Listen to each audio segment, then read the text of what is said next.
Il n'y aura plus d'anathème. Le trône de Dieu et de l'agneau sera dans la ville. Ses serviteurs le serviront et verront sa face.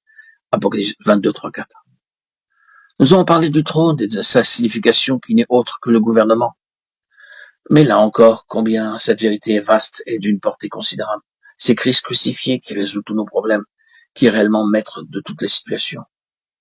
Nous sommes renvoyés à l'épître de Paul aux Corinthiens. Oui, à cette terrible situation qui prévalait chez les chrétiens de Corinthe. Quel état déplorable régnait dans cette église. Cet état aurait pu décourager n'importe quel homme. Vous vous seriez sans doute dit, oh, comment allons-nous gérer cette situation? Comment peut-on démêler cet écheveau? Paul a dû réfléchir à toute cette situation et prier à ce sujet pour en arriver à la conclusion suivante.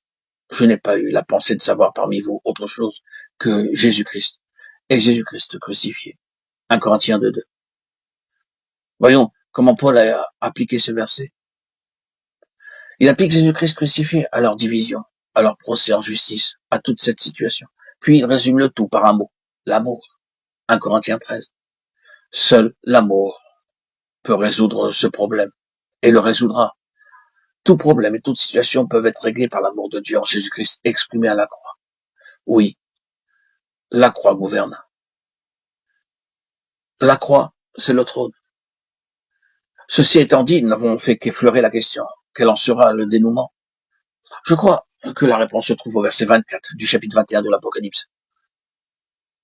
Les nations marcheront à sa lumière et les rois de la terre y apporteront leur gloire. Nous avons là le secret, le principe du service.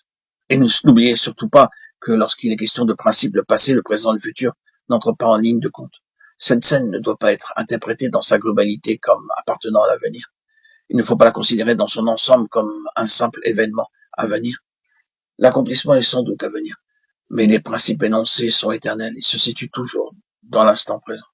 Les principes régissant le service, l'aide apportée aux autres, le profit et les avantages que les autres peuvent en retirer, tout cela n'est possible que si le peuple de Dieu est en communion avec l'agneau, c'est-à-dire en communion avec lui dans ses souffrances, et à condition que ce peuple s'engage sur le chemin de la croix. C'est la seule façon d'être en réelle bénédiction à son prochain. Vous ne pourrez jamais être vraiment utile à l'avancement spirituel des autres en étudiant, en accumulant des connaissances ou en utilisant je ne sais quel terme technique. Votre utilité dans le service d'autrui dépendra uniquement du degré de connaissance que vous avez de la vie de l'agneau et du chemin de la croix. Une fois de plus, je reviens sur ce que j'ai dit si souvent au cours de ces études bibliques, de toutes ces publications audio. Ce n'est que dans la mesure où nous suivons l'agneau avec tout ce que ce terme renferme que nous aurons pour Dieu une valeur présente et éternelle profitable aux autres. C'est à cette seule condition.